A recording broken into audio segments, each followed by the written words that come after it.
Good afternoon and good evening, everyone. I am Megan Lathrop, and I'm the co-creator of our money coaching program here at Capital One. And we are streaming live here from the Back Bay Cafe in Boston and across the nation in all of our cafes. And we're so excited that you're joining us here in person and live streaming. And I'm sitting here with James Clear, author, speaker, and habit experts, who will be diving into a dialogue with around how small mind shifts can make really large goals happen by making them really digestible, actionable ideas that we can actually take place in our life. So we're really lucky to have him, and I'm excited to jump in because we have a lot to cover. James has been working with some of our money coaches over the last handful of months and has been collaborating around how can we bring these habits and micro habits into our financial life. And he's worked with a lot of our money coaches to determine what things are people bringing to the table in their conversations and in their coaching sessions, and how can we bring even more of your expertise into what our coaches are offering. So I've heard a lot of great things from our coaches, and I've heard it's been a great experience. Oh, thank you. Yeah, so first of all, hi everybody. It's great to be here. And the money coaches have been incredibly easy for me to work with because they're so talented themselves. We've had a lot of really good conversations about the struggles that people have building better habits, specifically related to finance and personal finance and savings and so on. But also in general, a lot of the roadblocks that people deal with money in their life are very similar to the roadblocks that they deal with elsewhere in their life. And I think that our conversation tonight will probably kind of unearth and reveal a little bit about the core structure behind all habits and why we sort of get locked into some patterns and not others, and what we can do from a practical standpoint to change some of those and make our actions more productive. Absolutely. Great. Well, let's jump in. You have a unique approach to this question. How can we live better?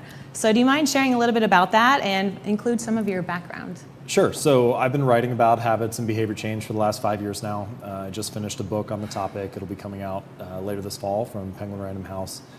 And my approach to that question, how can we live better, I think it mostly falls into one of two categories. So you have decisions that you make, and those decisions set you on a certain trajectory, and then you have habits which take you along that trajectory a certain way. And so your decisions are about sort of getting you on the right entrance ramp on the highway, and your habits are about how long you travel along that path.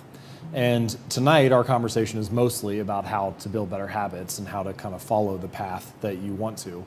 But a lot of my other work also focuses on making good decisions and making sure that we're orienting ourselves in the right way. And I think that if you can really focus on those two key things, your choices and your habits, then you'll find that you do have a much better chance of living the life that you're hoping to live or wanting to live. And so that's where a lot of my work starts from. As far as what that actually looks like what we'll talk about tonight, what my articles and books focus on, I am agnostic on where a good idea comes from. So I draw on ideas from biology and neuroscience and psychology and philosophy and all kinds of areas. I don't really care where the idea comes from. What I care about is it true, is it accurate, and is it useful? And my job, I think, is to take some of those ideas, some of the best things that scientists have figured out or that different experts have been working on for a long time, and then organize them in a way that's easy to understand and simple to apply to daily life. And so that is kind of my role, is not, I hope that I can come up with some good ideas of my own as well, but the number of people who have lived and died is 14 to 1 compared to the number of people who are alive today. Wow. So pretty much any idea you can come up with, someone has probably thought about it over the span of human history. And my job is to find those best ideas and deliver them in a useful format. Yeah, thank you. Definitely. We talked about this a lot backstage, about you being a bridge between all these worlds. There's lots of people researching and coming up with these great ideas, and you're really passionate about bringing it down and making it practical and making it usable for people in their daily lives. I think knowledge is only powerful if it's useful. You can know a fact, but if you just know a fact but can't apply it to daily life, it doesn't have that much power for you, even if it might be true. And so, my job is to try to make those facts come alive in a practical sense. Amazing. Well, how have you applied so far some of what we're talking about to your collaboration with our coaches, or even if that segues into just around our relationship to money? Sure. So the work with the money coaches has been interesting because we've there are plenty of tactics that you can have for building better habits. Like you can talk about breaking things down or redesigning your environment to make habits more effective, or the social environment and how that impacts our habits. And we can get into a variety of those things in this conversation. But the interesting part about working with coaches is that it was less about the tactics than it was about figuring out the values and the principles that are behind a lot of our decisions. So much of the choices that we make in life are driven by our beliefs. And some of those beliefs are true, but many of them are just conditioned. And if you want, you can condition a new set of beliefs to guide your behavior. And this is something that I think a lot of the conversation about habits doesn't really focus on, and something that I think can be really powerful, which is that the way that your habits form, and we can talk about this more if you want to dive into a particular area, but I like to think about your identity and how that influences habits. And I think about it as the layers in an onion. So the outermost layer of behavior change is your outcomes. And this is all the things that people talk about. Things like, I want to lose 40 pounds in the next 6 months, or I want to make 6 figures this year, or I want to meditate 10 minutes a day. It's all the outcome that you want.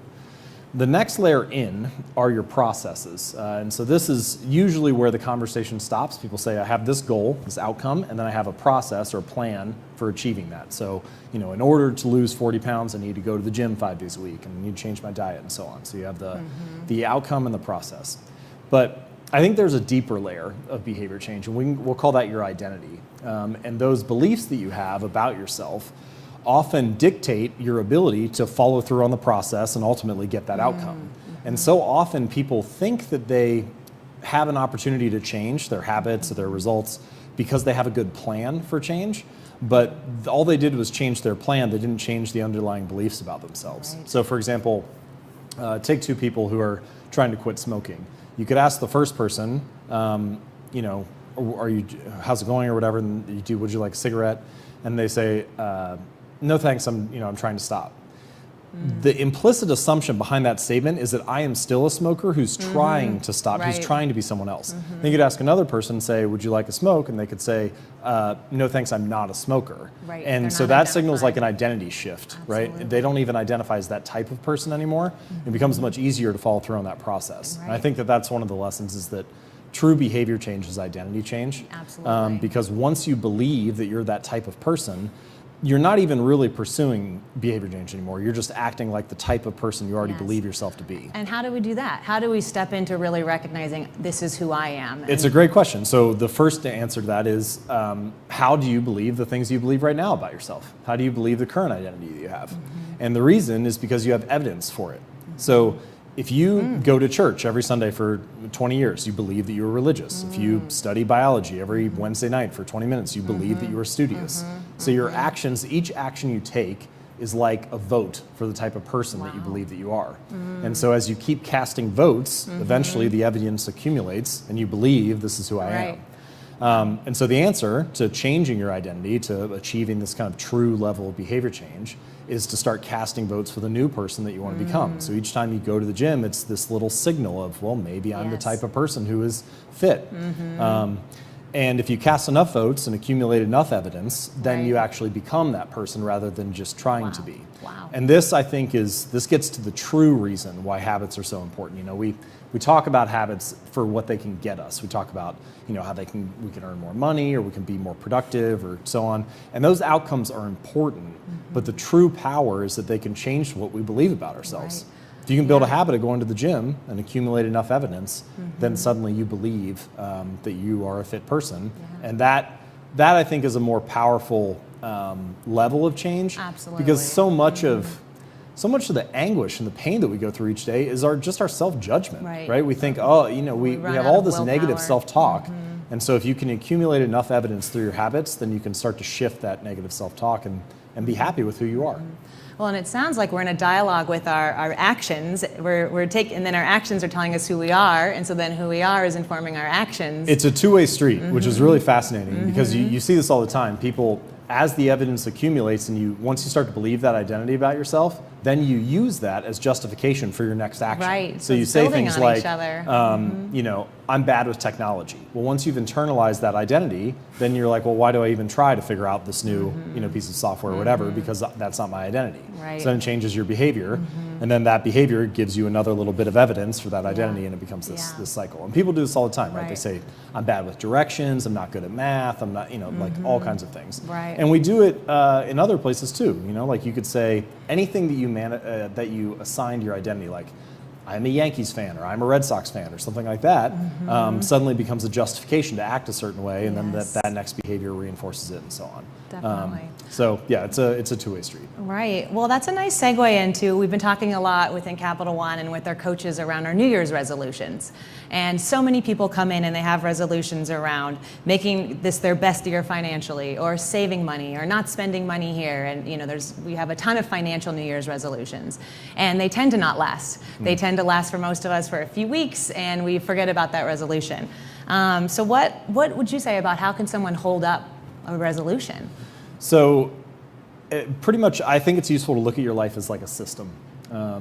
And any system has a set of rules that guide its behavior. So for example, a piece of software has like the code or the algorithm that guides the behavior of the software. The system of the universe has the laws of physics that guide how it acts. The standard operating procedures of a company that kind of guide the behaviors of the employees. And your life is a system as well, and you've got a set of rules or a set of forces in that system that drive or dictate the way that you act each day. So, for example, one part of that system is your physical environment. So the things that are on your kitchen counter at home or your desk at work. And as a small example, so my personal life, my wife and I used to buy apples, and we would put them in the crisper at the bottom of the fridge and like tuck them away there. And I would forget that they were there because they were just weren't visible. And then 2 weeks would go by and they'd all go bad, and then we'd be throwing them out, and I'd be annoyed every time because we're throwing money away. Yeah.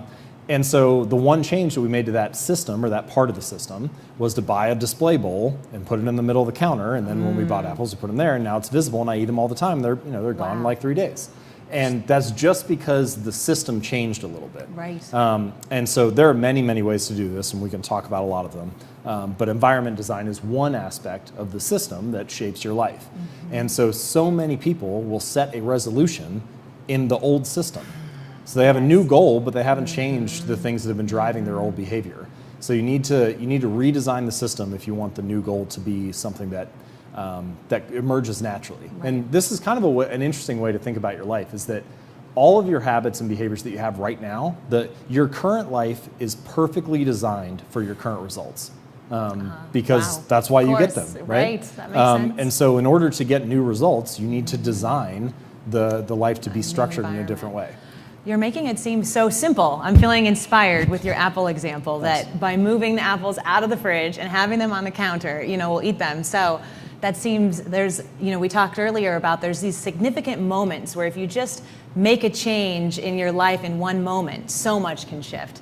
And it's kind of reminding me of that too, that makes it. Yeah, so I'll talk about that in just a second. I think it's important to say, this isn't just about putting apples on your counter or wearing the same colored outfit each day so you don't have to make a decision about that or whatever. It's not just about small changes, it's actually about accumulating 100 of those things that are all working in your favor. Imagine how much easier it would be to follow through on those goals if you were living in an environment where you had 50 things that were nudging you in the right direction. Right. Oh, it would be a great life. So your question about decisive moments, that's the phrase that I use for that. I think that it's empowering because once you realize this, which I'll explain here, there's not that much to do when it comes to building better habits. It seems like there's a lot to change your life, but there doesn't have to be that much. And what I mean by that is, so there's a moment each night around 5:15 when either I change into my workout clothes and go to the gym, or I sit on the couch and watch The Office and order Indian food. And it's really just that moment, those 2 minutes of changing into my clothes, that determines what's going to happen for the next 2 hours, right? If I change into my workout clothes, then I'm going to go to the gym and I'm going to work out for another hour and do, everything's going to happen, right? But it's really just about those 2 minutes. There's another one in the morning where, I'll sit down on my computer and I have either I will check ESPN and start reading the news of the day, or I'll open up my document of articles and start writing. And the next hour, how it goes, is largely determined by those 2 minutes. And so I like to call those little like decisive moments, those entrance ramps that I talked about earlier that kind of lead you in a certain direction. And no matter what your goals are, you probably have, I don't know, 5, maybe 10 of those decisive moments throughout each day that determine like, do I go out to eat for lunch, or do I pack my lunch, or do I decide to sit down and meditate for 10 minutes, or check social media again, or whatever. Right. And you can kind of go through your day and think about like, what does a good day look like for me when I do the things that I say I want to do, and where are those moments at? And if you can just organize your life to mastering those little 2-minute segments, then the rest of your day goes pretty smoothly. You don't really have to worry about all 24 hours. It's really just about those like 10 minutes or so. That's really inspiring, because to me, when we look at all these things we want to change in our life and we want to develop all these great habits, it can feel totally overwhelming. That's the feedback I get from a lot of people, is just, where do we start? But when we realize that maybe the habit isn't, like in your example that you gave, it isn't going to the gym every day necessarily. When you're starting, the habit can just be choosing to change into your gym clothes at that time, and then trusting that the behavior that you want to have to happen will follow. So this the imbalance there is that people are so worried about their results that they don't master the thing that matters most of all, which is the art of showing up. Like if you just, I have a reader who he ended up losing over 100 pounds, and the way that he did it was he went to the gym for 5 minutes. He did this for the first like 6 weeks, and he had to leave after 5 minutes. Oh, He really? didn't allow himself to stay any longer, and it's a refreshing strategy, because you realize that especially in the beginning, just it's about not going. about the results. Yes. You can only become the type of person who loses 100 pounds if you're going to the gym all the time. Right. And so he just focused on going to the gym, and once he did that, then he was like, well, I'm here all the time, might as well start working out more. Right. And so once you can shift your life and change that, then once you're showing up, then you can worry about optimizing. So like the phrase I like is standardize before you optimize. Right. So make it the standard in your life before you worry about making it great. Right. And our society is so based on showing up and having these outcomes and performing. And this brings such relief to think that it's the art of showing up. Just show up for the event, trust what's going to happen after, and then in time you'll build this muscle that you'll start developing the repetitive action, and you'll get the same results, and it'll actually be sustainable.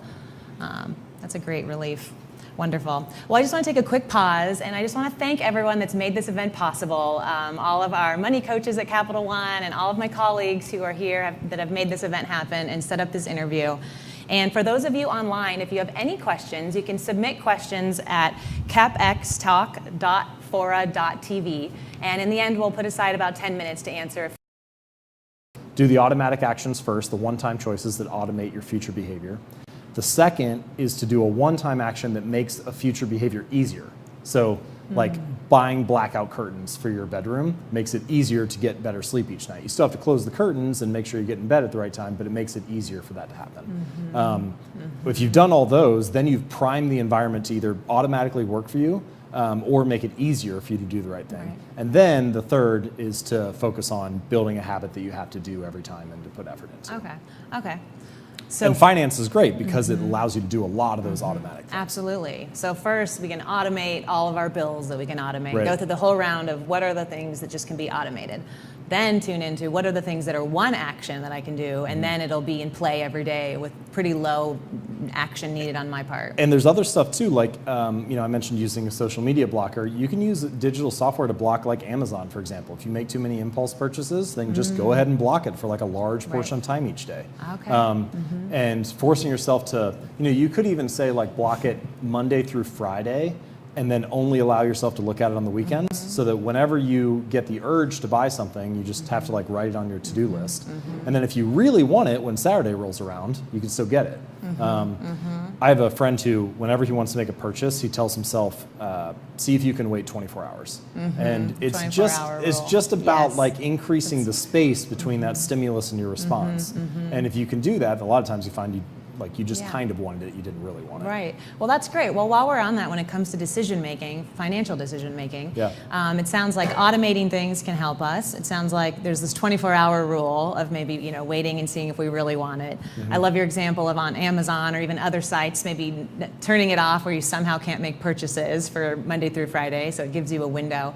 Are there any other tips that help us avoid or stay away from making hindrance towards something, a behavior that we don't want to do? Yeah, it's a good question. So you could also just create like a rule for yourself. So, you know, it's not perfect because you have to hold yourself accountable to it, but you could say, for example, each time you want to buy something on Amazon, you just add it to the cart and then it has to sit there. You can't check out at the same time.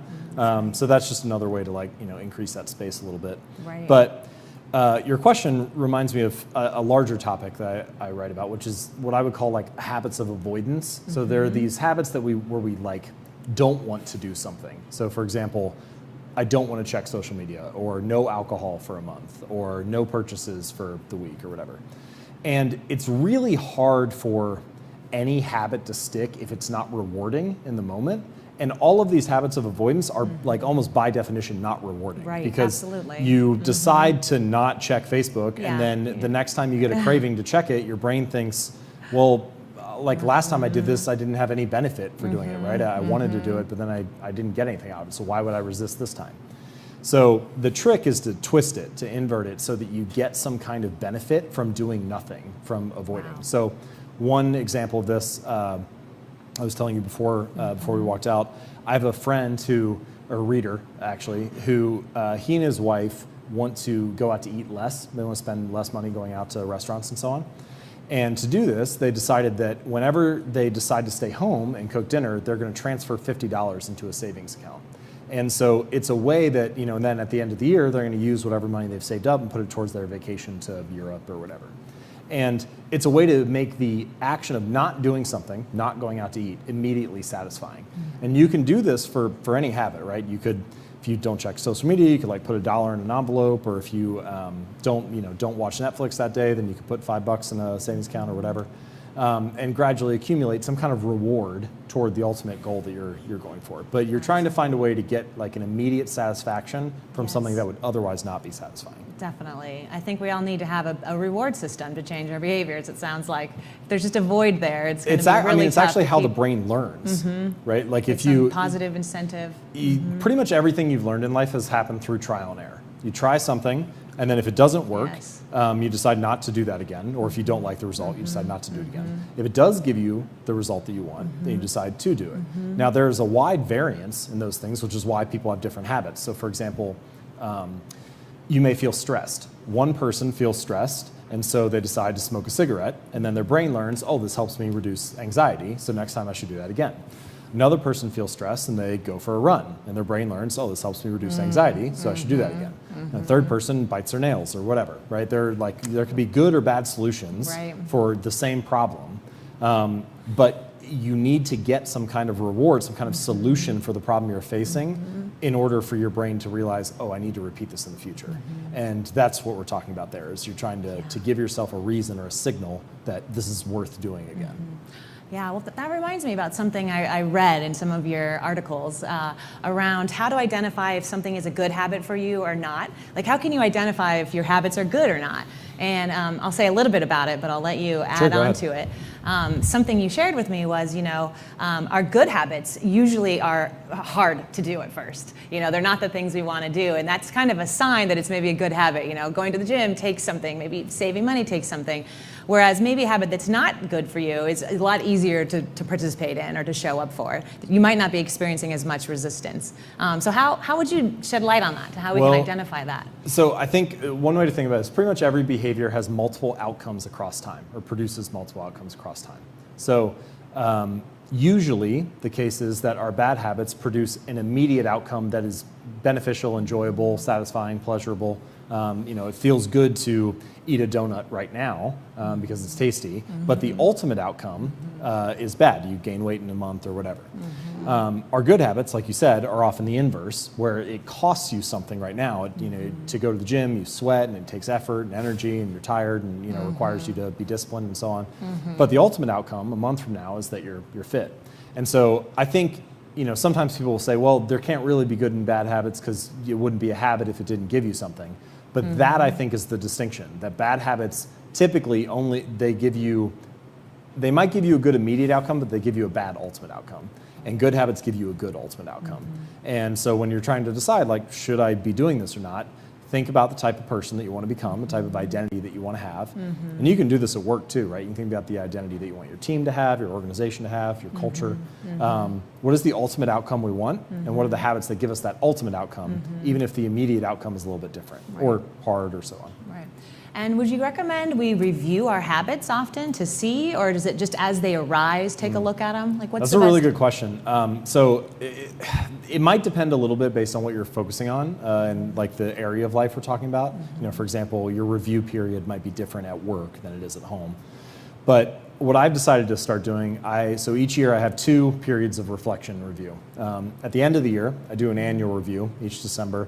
And this is mostly to kind of get a gauge on, did I actually follow through on the stuff that I said I wanted to do? So I look at how many workouts I did throughout the year and how many I did each month. I look at how many places I traveled to. Travel's like a priority for me, so I want to go to new places, and so I check that. I look at how many articles I wrote, so that's kind of my creative habit. And I do this for a couple different areas of my life, like just checking in and seeing whether what I said I wanted to do followed what I actually did. But then about halfway through the year, usually around 4th of July or so, I'll also conduct what I call an integrity report. And this is more about seeing if it's less about did I do the habits I said and more about do my habits match the type of person that I say I want to be. So I asked 3 questions. The first is, what are my core values? And so that's a chance to like revisit that and talk about what's important to me. The second is, where did I live up to those core values? So it's kind of a chance to like pat yourself in the back and talk about what you did well. And then the third question is, where did I fall down? Like what did I say was important to me, but actually I didn't follow through on? Where do I say this is a value, but actually I don't? And it's important for habits to check in like that, but I also think it's important for character and integrity, because it's the kind of thing, like if you ask anybody, do you have integrity? Like everybody says yes. But what ends up happening is as life goes on, you make these just this once exceptions to things, and then you turn around 5 or 10 years later and you're in a very different place than you thought a person like you would be. Right. And so having a period to check in every now and then kind of pulls you back to center and make sure that you're realigned with your values and principles. Well, great. Well, that leads in perfectly to the next tip I actually wanted to ask you about, is around how, every purchase does become a trade-off. And when we say yes to spending on something, we don't always acknowledge it or notice it, but we are saying no to something else. So how can we have our spending be aligned with our values? Well, I think first of all, there's just a really important truth wrapped up in that, which is life is a series of trade-offs. And I think we look at the words yes and the words no, the word yes and the word no, as equal. But in fact, they're very different. Saying no to something only means no to that one thing in the moment. Saying yes to something means no to everything else. Ooh, wow. Because you have decided this is where I'm going to spend my time and energy right now. So the fact that I said yes to this event means that all the other potential options that I could be doing for this hour are gone. Right. I said no to every other possibility in my life. And so we're almost underestimating how significant our yes is. I think we very much underestimate, and I'm guilty of that just like everybody else, but I think we definitely do. I mean, we have limited time in life, and the things that any one of us could be a billion different things, just based on what you decide to say yes to. But we only live out one of those billion options, and it's determined by those things that you say yes to. And so, to your point, everything is a trade-off, and I think the first step to that is accepting that. And as soon as you accept that that's the reality, that you can only live one of these billion possibilities, you start to put more weight on your decisions and think more carefully about where you're going to be spending your time. And the second step then is, all right, well, how do I want to spend my time? And that's where that period of reflection review, things like the integrity report, your annual review, thinking through what is important to me? What does it mean to live a good life? I mean, these are very big questions, and I don't know that sometimes they're easy to dismiss because they feel a little self-helpy, they feel a little, they feel a little bit like a leadership camp or something. But the truth is you do only get that one life. And so you Yes. need to think carefully about what you want that to look like. Wow. And Right. after you've done that, then we can get more into the tactics about, okay, I have decided that I only have one life to live and I want to spend it traveling, so that means I need a certain amount of money to travel. Right. And so then you start getting into trade-offs about, should I go out to dinner with my friends on Tuesday, or should I like put that towards Right. my savings fund for Australia or whatever?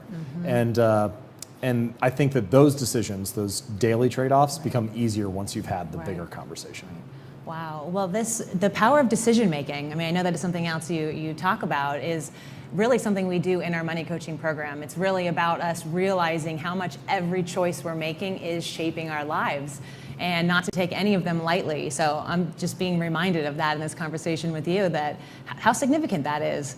So I'm wondering, on a real practical level then, when we're about to buy something and we're considering it, what questions could we ask ourselves to help us identify if we're a yes or no to that purchase, and know if it is aligned with our values? So there's plenty of questions that I think you could ask, but I just I don't know how effective that strategy is going to be, because I don't think, from my own experience and from the research I've read, I just don't think people are going to remember to ask in the moment. You could say, like, for example, should I buy this latte or should I put this $5 towards my fund for a new house? But nobody really thinks that way in daily life. Right, not When in you're the standing in moment. line and you're thinking, I need to No. get some coffee and go to work. Right. Like, your brain just isn't there. You're not in that level of deep thinking. Same way when you're on Amazon or shopping for a book or whatever. You're thinking about, your attention can only be oriented towards, attention is like the bottleneck of the mind. And so, it can only be narrowed onto a very small amount of things at one moment. And so it's really hard to keep like your bigger life goals and like all of your financial plans in mind while you're focusing on that specific purchase. Right. So I think what is a more useful or more practical way to solve that problem of trade-offs is to do some of the things we mentioned earlier about locking in your future behavior. So when you're motivated, go ahead and set up that recurring block to eliminate Amazon or whatever, Nordstrom's or so on. Or when you're motivated, commit to something in the future that you know that you would want, rather than the impulse purchase. So for example, if we take habits, committing to waking up at 6 a.m. and going on a run with your friend is a way to lock in your future behavior when you're feeling that motivation earlier, right? Like maybe it's Saturday night and you're like laying in bed and you're thinking, I'm finally going to do it. I'm going to get my life together. I'm going to wake up early and go for a run, right? In the moment, it's really easy to think that because there's no cost to your immediate self. And you're thinking, in the morning, I'm definitely going to be motivated. But when the morning comes, your brain is prioritizing for the immediate gratification of staying in bed rather than the ultimate thing that you want. And so you need to find a way to lock in that behavior, and getting your friend to join you is one way to do that. So I hear you saying don't give yourself a moment to have your big questions and inquire into what you want to do, but just set up the behaviors and do it in the moment. And then also, you might review it later. You'll have a chance to look it over, so you don't have to have so much pressure on yourself in the moment. There's a way to do it. You would just need to be very specific about it. Like, you need to tie the behavior to something you do before every purchase. Like, for example, when I pull my credit card out, I will ask myself, does this purchase align with my values? Or something like that. Or when I pull my credit card out, I will ask myself, does this help me achieve my financial goals? And you need to like practice that over and over again. Like it sounds silly, but you could literally sit in your room and like do it 50 times and just say it every single time, because you're trying to condition yourself to do that. In order to make that work, you need a trigger that follows you around each purchase, because you need a reminder to do it. If you don't have a reminder, like a reason, a cue that would like prompt that question, then I just don't think that you're going to be able to come up with it on the spot each time, or just remember. Right. Could you put a note on your credit card, like a little post-it? I thought about that. I actually suggest that in one of the talks with the money coaches. Like, what if you say you were like saving for your house and you printed a picture of your dream house out and like clipped it to your credit card with like a paper clip or something. Yeah, they're like little ways to do that. Experiment. I don't know. I'm not sure that would work for everybody, but there's definitely options there. Yeah. Okay. So another tip around your goals being believable to you. So how do you advise us around, we want to pick a goal that's maybe just beyond our current, abilities, but not stretching too far. Because so often we choose these goals that are so lofty, and so we don't actually make any headway, or we aren't able to determine what those little steps are. How would you suggest determining, what is that next level for us? So the analogy that I like here is like you're playing a game of tennis. So imagine that you're playing a game of tennis against, I don't know, Roger Federer or Serena Williams or somebody. Well, it might be cool for a minute, but if you're actually trying to win, it's going to be pretty demotivating pretty quickly because you're going to lose every point. Or the inverse is say you're playing tennis against a 4-year-old. Again, it might be cute for a minute, but if you're actually trying to win, it's going to be very boring because you're going to win every point. But if you play against somebody who's your peer, who's right around your level, that's actually incredibly motivating because you could win, but only if you really try. And so that edge where it's 50% chance of winning, 50% chance of losing, the science research has shown that that's about the most motivating level of challenge. Okay. So scientists would call this a challenge of just manageable difficulty. 50-50. And I like to call it the Goldilocks rule. It's not too hard, not too easy, just right. Yeah. And so what you're looking for, and this is key for sustaining motivation on any habit or goal that you're trying to work on over the long run. You're looking for a way to keep yourself challenged that's just on the edge of your ability, right? You will succeed quite a few times, at least 50%, let's say, but only if you give some effort. And that's you're getting just enough positive feedback to stay motivated, just enough negative feedback to stay engaged. Because if you're always getting what you want, then you just get bored. Right. Yeah. So what would your process be then in your life if you had a financial goal? How would you determine what is that financial goal that has that 50-50 ratio? Well, so there's actually been some research that's been done on this, on what the most motivating financial level is for people. And what researchers usually find, it's around 20 to 25% more than what you have right now. Okay. So if you ask pretty much anybody how much money they want to earn, no matter what income level they could make $50,000 a year, make $100,000, make $500,000, make $1 million. Almost everybody will say about 20 to 25% more of what they have than what they have. And so people are always kind of we have this internal craving, right? This desire for a little bit more. And I think that there's probably some evolutionary argument there. When we lived on the African savanna, you needed to have some level of desire for more because food and resources were hard to come by. And so the people who had some level of craving, even some hint of greed, so to speak, associated with food and resources, were the ones who were more likely to survive. And now we're walking around with that in a very modern world, totally different rewards and resources that we're focused on. But we still have that innate wiring for a little bit more than what we have. A little bit more. Okay. Yeah. Hopefully we can use that in our favor. Okay, well, the last tip before we switch gears, so most people don't want to look at their financial habits, is what we found. But to grow financially, we do kind of need to look at it. What would you say to people who are sort of avoiding just kind of taking a look and examining and being honest with themselves? Well, avoiding is just, you can either choose to have pain now or pain later, is what I would say. Okay. So you can either choose to look at it now and ignore it for the time being, or in which case you're locking in the choice a month from now or a year from now that you're not going to have as much money as you would like, or you'll be struggling to figure out where the next dollar is coming from and so on.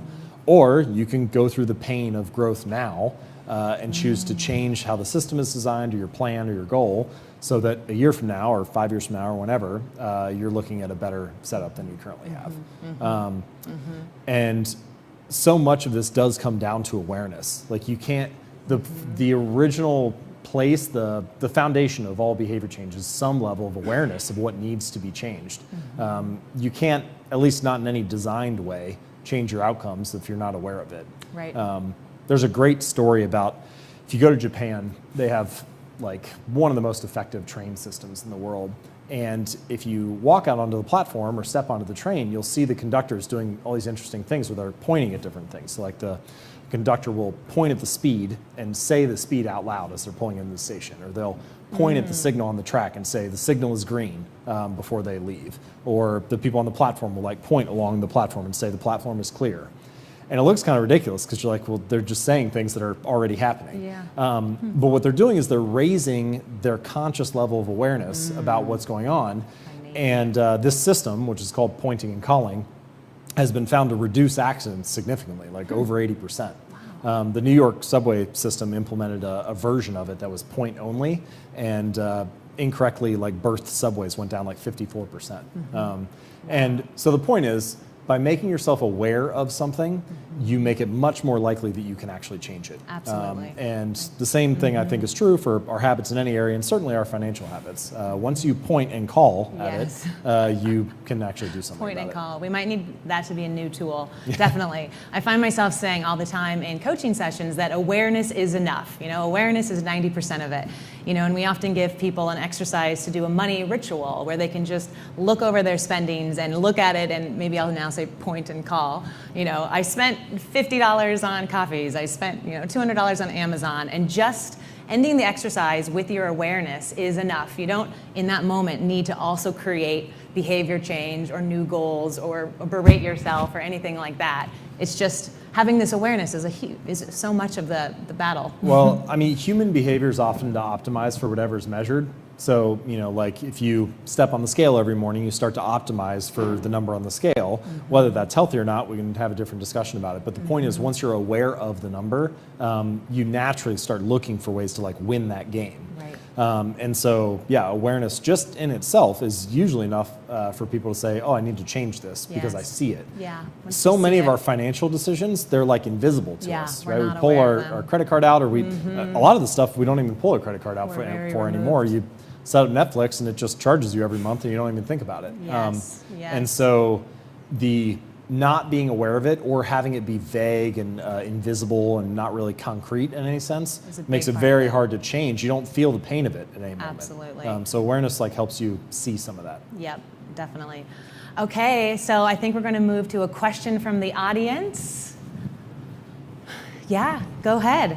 Yeah, my quick question is, how do you see as identity, habits, and your beliefs intertwined? Yeah, so how does identity and beliefs intertwined, or and habits? So yeah, it's a good question. We talked earlier about that onion and kind of how they, you know, how those different layers build on each other. I think that the answer to that is probably what we said earlier about the two-way street. That's the link. That's how they're intertwined. Is so powerful. Is that your behaviors provide evidence of your identity. Your identity then influences your choices and the next behavior, and then it just becomes this either virtuous or vicious cycle, this like self-fulfilling loop. And then are you then noticing, is your identity changing and evolving as well then in that dialogue? It is always changing, which is a fascinating thing to think about, really. There's no, like if a surgeon were to cut you open or a geneticist were to analyze your DNA, like there is no identity gene or identity organ. It's like it's kind of like a painting that's constantly being retouched in some sense, you know, like you are you, but it's being adjusted and updated. And I think that that's one of the key lessons too about sustaining behavior change or advancing to the next level of performance is that you need to be willing to upgrade and expand your identity. You need to be willing to kind of like leave a portion, not all of it, but a portion of your old self behind so that you can become this new person that maybe maximizes your potential or become the person you're meant to become. Absolutely, yep. So I have a question coming through online. How can I develop self-control? Okay, so this is an interesting question because the research on this runs very counter to what the standard cultural conversation is. The normal conversation that we have about self-control is that you need more willpower, you need more grit, you need to persevere, and so on. And certainly, all of those qualities are great. But when scientists look at people who have high self-control, what they actually find is that they're not that much different than people who have low self-control. They just get exposed to temptations less. Which sounds like super simple, but just the single biggest thing you can do to increase your self-control is to reduce the number of times you're exposed to a temptation. So reduce exposure. So this is things like unsubscribe from emails, get off of social media. You know, it depends on the habit, but like if you want to cut back on the amount of calories you're eating, then don't follow a bunch of food accounts on Instagram because every time you see that, you're being cued and you have to like resist. It takes a little bit of self-control to avoid that. So you're just trying to structure your life so that you see the cues that benefit you and not the ones that pull you away. Well, so, and how could one put themselves, and this would be different for each person, but just generally speaking, to put yourself in the best state for your spending, would that mean things like don't go to places you don't want to spend on? How could you set up a great environment for your spending habits? So, I mean, this depends on how extreme you want to get, right? But like, so first of all, from the highest level, certain cities have different costs of living. So if it's really important to you, move to a place where the cost of living is lower, and then all of your spending is kind of taken care of you in that way. Then the next question is, all right, I'm living in a certain place, so what are the environments that I surround myself with? And you'll see like the cultures that you are a part of, there might not be a bigger driver or motivator of human behavior than the social cultures that you're a part of. So the tribes, the groups, we'll just call it the subcultures that you belong to. So, for example, if you are an investment banker and you belong to that subculture, then buying really expensive multi-$1,000 suits is something that like everybody there does. So you either need to choose to also buy a really expensive suit to act as a signal to everybody else like, hey, I belong, I'm also one of us, or to run counter to that culture and not buy that. Right. And that's an extreme example of something that we all face in the cultures that we're in, where there are certain purchases that are normal for that group. Yes. And so you need to ask, like, do the groups that I'm a part of match up with the financial goals that I have? Right. Because you might be able to resist the flow of the culture once or twice or every now and then, but to do it day in and day out for months or years on end is very, very hard, because it means that each time you do that, you're casting a signal to the rest of the group that I'm a little bit different than what we say this group stands for. Right. And so you're kind of like threatening the friendship or threatening your status in that community. Right. And that becomes really hard to do over the long run. Right. Well, so much of what you talk about is around setting it up so that your habits are in line, so that you have so much energy and creativity and freedom for the things that are important to you. So I hear you saying now, the groups we're a part of and the circles we're a part of are such an influence on us. And so why waste energy being in a group that's not really aligned with you pretty well, because you're going to have to take so much energy to show up differently than they are. And if you are aligned, it's going to make it so much easier, and it's going to really support your habits, and you'll start thriving and repeating them with a lot more. It's it's not that you don't need courage or that you don't need a willingness to like stand by your own principles, because we all need that. I mean, no culture is going to be perfectly designed with you in mind, with to support your lifestyle. Right. So you need to have that, but it becomes much easier once you're relatively aligned with the groups that you're in. So the phrase that I like is, join a culture where your desired behavior is the normal behavior. Because for pretty much anything you can think of, there is a group where that behavior is normal. Like exercise. A lot of people really struggle to, exercise is not normal for me. It feels like a lot. It feels like a real sacrifice. There are plenty of cultures out there where going to the gym every day is like, it's literally normal. It's not a sacrifice for them. And by hanging out with those kind of people, you start to internalize those kind of beliefs. And again, that's just one example that can apply to pretty much any culture, or any tribe, any subgroup, whatever you want to term it as.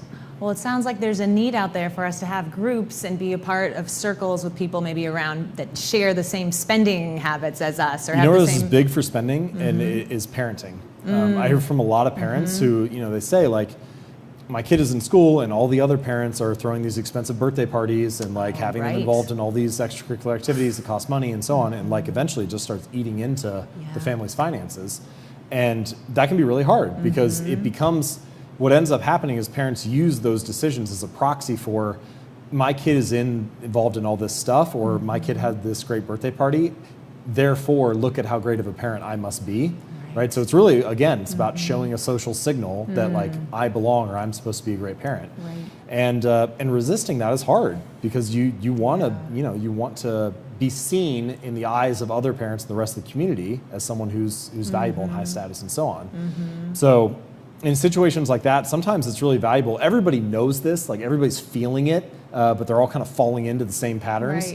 And sometimes it's really valuable to have someone step up and say it. You don't even have to be like mean about it or anything, but to say like, to actively say like, we're going to have a relatively budget-friendly birthday party, and to like kind of take a stand for that. I could see Oh, that would like be so great. many moms who would love to hop on board with that on Facebook if they saw a post like that, Right. but nobody steps up and says it. Okay. And so the culture just ends up like sweeping you along. Right. But anyway, again, Well, how can just we a small example. That's a of- great example. I wonder how we can begin supporting, those first steps, so that then it's kind of like the naming it and calling it. So then we're just in more conscious choice, and we're Right. not necessarily following the herd. Whether we want to spend a lot or a little, it's just about what's in alignment for us. Yeah, awareness of the cultural habits, like common awareness, I guess, between the people in the culture. That can change a lot because then the hidden game that's going on behind it, once it gets named, it's like less appealing. Yes. If it's not named, then everybody just kind of keeps doing it and acts like they're Right. doing it for a different reason. Right. Okay, I think we might have one more question from the audience. Yeah. I had a question here. Are our habits decided at all by our genes, or how much is really in our control when it comes to habits or changing habits? Yeah, that's a really good question. So genes and biology play an important and significant role in all of our behaviors. Great. What's interesting is like the more that I study this, it seems like there are two simultaneous truths, opposing truths, that are both somehow true at the same time. So the first truth is that our genes and our biology determine our behavior more than we realize. The second truth is more of our behaviors and habits and choices each day are conditioned by our environment than we realize. And it's like, it doesn't seem like those two things can be possible, but so let me just talk about genes for a minute, since that's what you asked about. Researchers have found that all kinds of things associated with our personality do have some kind of link to our genes. So for example, one of my favorite studies, they had babies in the nursing ward, and they would play a harsh noise in like the room next door, and some of the babies would turn away from the noise, and some of the babies would turn toward the noise. And when they tracked these kids when they grew up, the ones that turned toward the noise were more likely to be extroverted, and the ones that turned away from it were more likely to be introverted. Oh, wow.